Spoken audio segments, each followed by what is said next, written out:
Magmahal ka ng bumbero, dalawang ulo ang iinit sa inyo.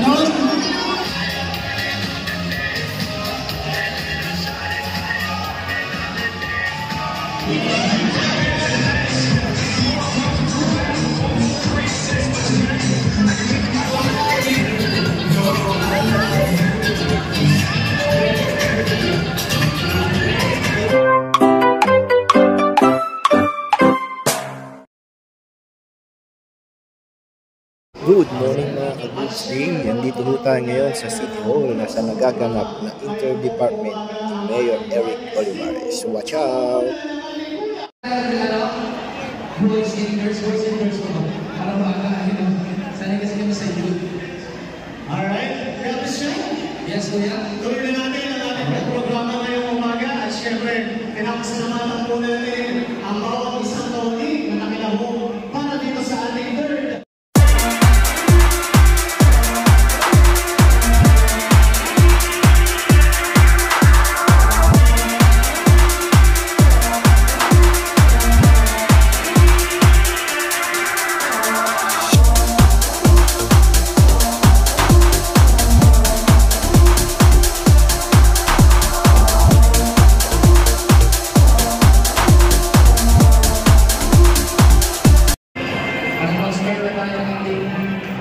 Presentation of music as well. Okay. This time, ang ating mahal na Mayor Eric Olivares naman. Okay! Alright, wala Mayor. Masala ba mo kayo? Of course.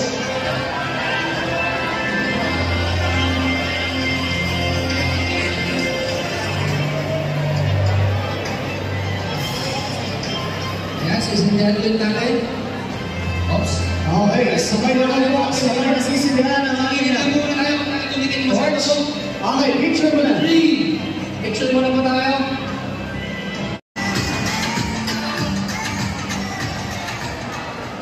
Isang ligtas na araw po sa inyong lahat.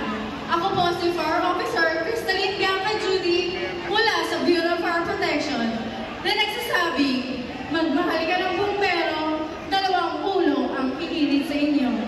Muli, Fire Officer Judy, nagpapaalala na mula sa sunod, hindi ka nag-iisa dahil sa samahan kita. Grabe naman.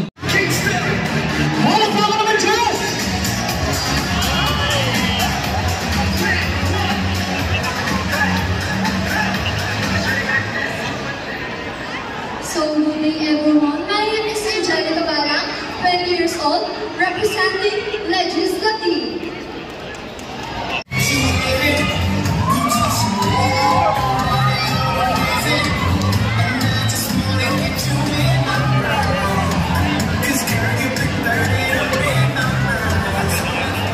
Good morning, beautiful people. Maniniwala ko po sa kasabihan. Pag binato ka ng bato, isubo mo sa pideya. I am Mayor Ate Kunay, representing Judiciary.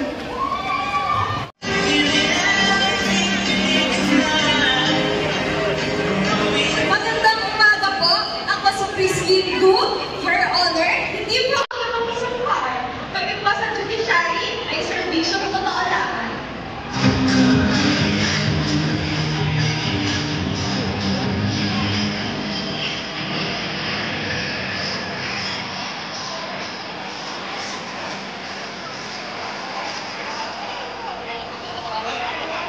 Good morning, everyone. I am Marcel Villalobos, proud and now to represent Paranaque City College.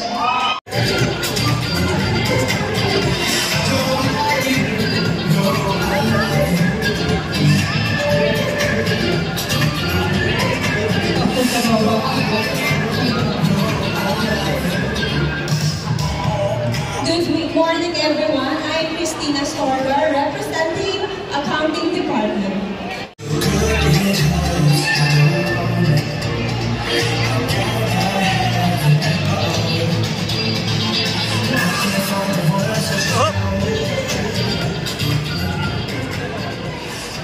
My name is Trisha Marie Tapura, representing Senro!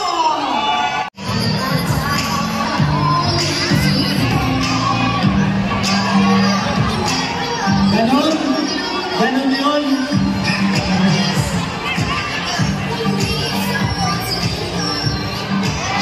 Mahal? Good morning, Paranaque! My name is Isabel Sapiles, representing Centro Volleyball Team.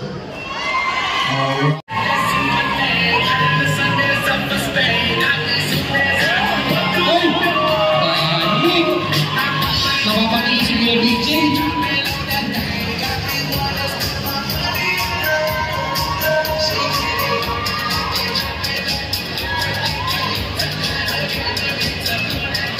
Good morning, everyone. My name is Isabel Rizay Domingo, representing DRRMO! Alright.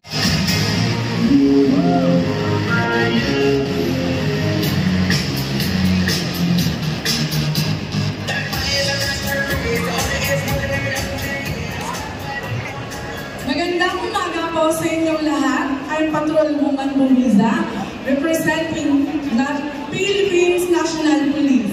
And my partner...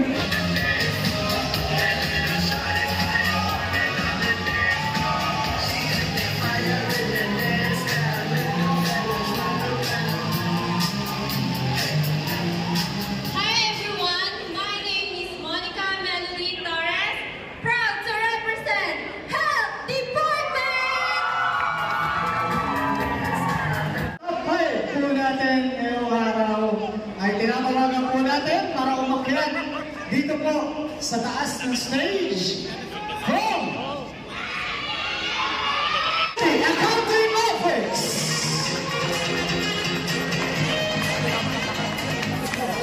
In no particular order. In no particular order po ha. Alright. Congratulations. Pasok ka na sa top 5. Habang naghihintay ka dito, madam, alalahanin mo ba ang talent mo gagawin mo? Ayan. At syempre, ang susunod po natin pasok sa top 5 from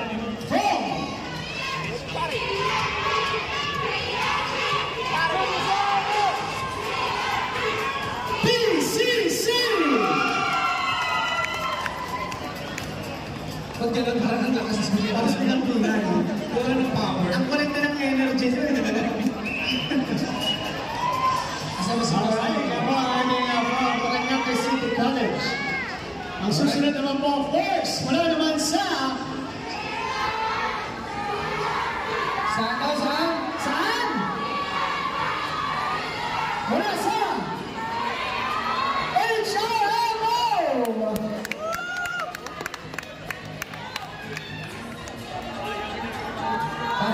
Parang nagulat siya ano nangyayari.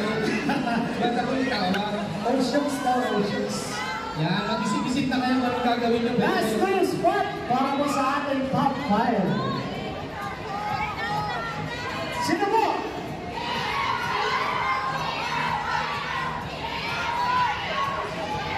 Saan?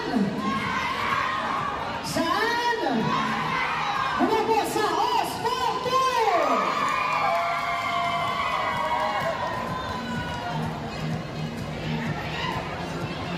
Last spot para po sa ating top 5. Last spot. Yung Christian? Para sa last spot.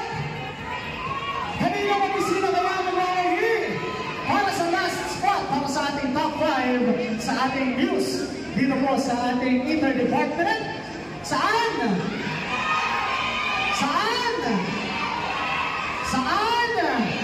Mula po sa Legislative Department. Hindi ka nag-video. Okay, pwede na po tayo sa gitna. Muna po tayo sa gitna. Sa gitna na po tayo ng top 5. Then yung mga kasama po natin Bibigyan po kayo nila. Dito po, sa side. Bibigyan po kayo ng consolation prize sa pagsali. At napakaganda. Allen Mesa. Hello, good morning. Ang aking tanong ko sa akin ngayon, ano ang katangian ng ating Mayor Eric Olivares na dapat nating tularan at ipagmalaki bilang isang Paranakense? Ang katangian po ng ating mayor ay isang mabuting tao at marunong makisabas at makisalamuha sa iba't ibang uri ng tao. At ayun po ay dapat natin i-adapt sa araw-araw nating pamumuhay. And I think. Thank you! Na magtanong, mula naman sa ating, of course, ang representative ng ating Councilor Edwin Bong Benson. Of course, ang ating Ma'am Sheila Benson. And good morning sa iyo. Nakaka-stars pa sila, no? Maganda. Ayan. Ito yung question ko. Siyempre, kayo lahat mga babae. So, gusto ko itanong, bilang isang babae, paano mo mai-influence ang ating community? Bilang isang babae para ng inyo, paano mo mai-influence ang ating community? So, bilang isang babae po, ako po ay lumaki bilang isang strong independent woman po. At the age of 19, nagtatrabaho na po ako. I joined pageants, models, and to inspire others po. And with that po, I can inspire other people to pursue their dreams po. Especially na po sa Parañaque City College. I'm taking a Bachelor of Science in Tourism Management. And I'm proud to say that next year po, I'm graduating na po. With the help of Mayor Eric Olivares po, I proudly say that I am a scholar ng bayan. Thank you. thank you. Tawagin po natin ang ating City Health. Of course, ang ating officer in charge, Dr. Arvin Bombeta.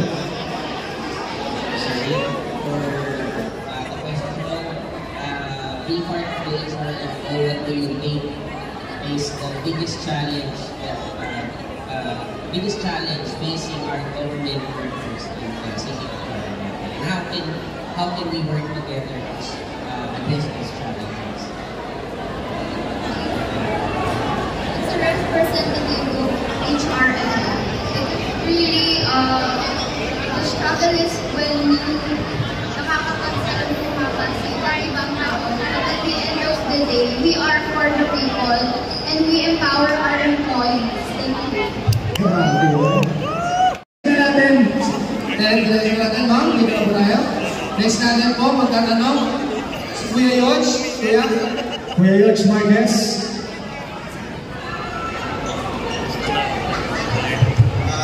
Unang tanong ko, bakit? For me, bilang babae, also how can you promote yung sports dito sa atin? Kasi yung screen time ng mga bata ay nakaka-apekto nila. So how can you promote sports on the village over screen time? How can you promote that with the children para mas mapabuti mo na sila kayo mag-focus sila sa sports and outdoor activities compared to screen time?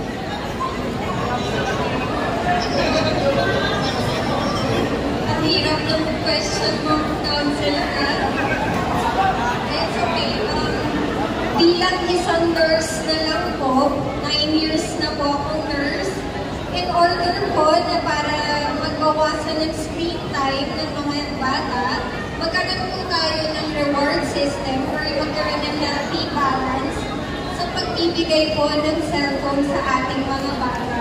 So bukod sa pag-promote po ng nutrition, and also, gawin natin siyang reward system. Kada po may ginagawa na mabuti yung isang bata, yung paggamit na lang po ng cellphone yung magiging way niya para maglalo po siyang maiganyo sa pag-aaral niya at sa pag-exercise ng sports po. Thank you.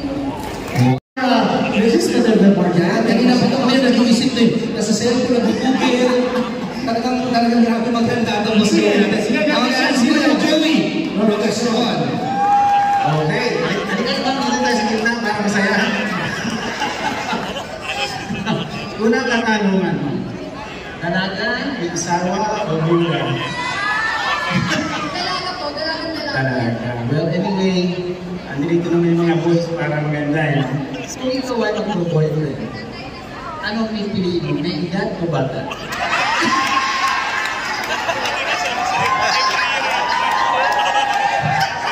Siyempre, hindi na tayo lalabas. Yung may edad na. Ikaw na. Kaya huwag kayo mawalan ng pag-asa. Well, anyway, zero lang. Tama siya. Well, anyway, ano ba at paano mo o ano ang itutulong mo sa ating sports? Una sa lahat, gusto ko sabihin sa mga bata na hindi naman tigilan, dapat limitahan ang pagsiselfon, lalo na sa mga kabataan. Una-una sa mga SK, dapat na una natin pinoproyekto o una natin iniisip ay yung sports. Kasi mahalaga dito, nakatulong ito sa kalusugan ng ibang bata.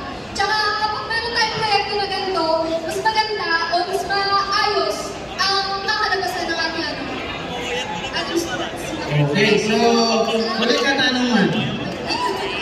Pwede naman naman cellphone number mo. Yeah, okay. Thank you very much. Pasok ka sa top 3. Accounting. Sino yung accounting offers? Alright. Sige, dito pa sige. Sige na. Last cruise match. Sino kaya? Sino? Sino? Dito sa kanan. Sa kaliwa.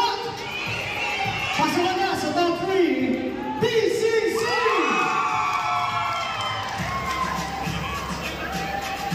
Last spot para po sa ating top 3 sa ating Wall of News ng ating third Mayor Eric Olivares Inter-Department Basketball and Volleyball Tournament.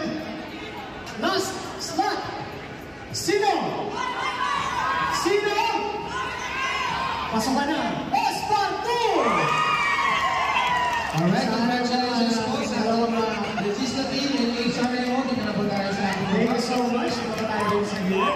Kuya DJ, Kuya Harold. Kuya Harold. Meron ba tayong maganda rin mga music dyan? Mga bini-bini natin. Isa-isa natin tatawagin sila, Kuya. Yes. Ano talent nila? I feel like I'm losing my mind. Is everybody in the world blind? Please, Lord, give me a sign, a sign. I feel like I'm losing my mind. Is everybody in the world blind? Please, Lord, give me a sign, a sign. I wanna be the greatest. Everybody on the fake shit. I look around and feel like everybody is the fakest. I make this every day and I'm impatient, hoping one day I blow up from the basement. Statement, the top is so vacant. I don't hear shit that I think is amazing. Waiting for my day when I'm playing sold out shows for 1,000 faces. Hey, give me that crown, get in my way and to be put down. It ain't your place, all this my town. If I want that shit, then I'll get it right now. I'm losing it, the noose it fits. I'm losing shit, a stupid myth. You choose to live or choose to dip. You choose to fight or lose your grip and lose a gift. I feel like I'm losing my mind. Is everybody in the world blind? Please, Lord, give me a sign, a sign. I feel like I'm losing my mind. Is everybody in the world blind? Please, Lord, give me a sign, a sign. Yeah.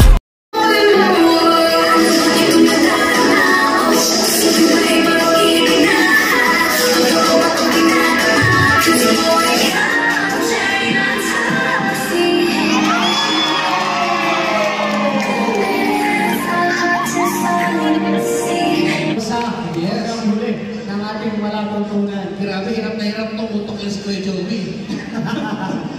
Alright, okay natin para sa third place. Sino mo ang third place? Parang ayaw mo. Third place goes to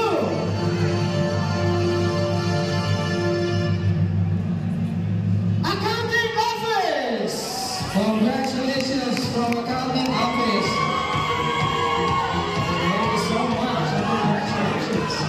Nanalo ka po ng cash prize plus isang sakong bigas.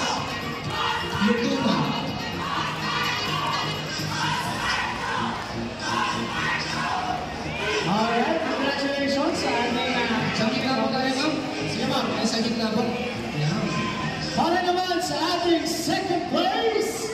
Sino? Second place! Sino daw? Sino? Ayaw nila. Ayaw nila second place. Second place goes to... Kuya. Gamitin natin first place na lang. Sige, first place. Sino first place? Unahin na lang namin yung first place. Unahin na yung first place. First place goes to... Ay, kuya. Second na lang. Second na lang. Second na lang ulit. Alright. Second place natin. Tawagin po natin. Of course, mula po sa ating at automatic ang ating first place yung hindi po tatawagin. Yes. Alright. Ang ating second place ay from... Congratulations, Oscar Tour! Ang ating first place. Congratulations from PCC. Alright, maraming salamat. Isang picture po muna tayo lahat. And first place po natin, Paranaque City College. Up, nagkabalik po agad. Alex, up. Ito po first place. Yan. Ang ano, boss? Okay, sa picture po muna tayo. Picture po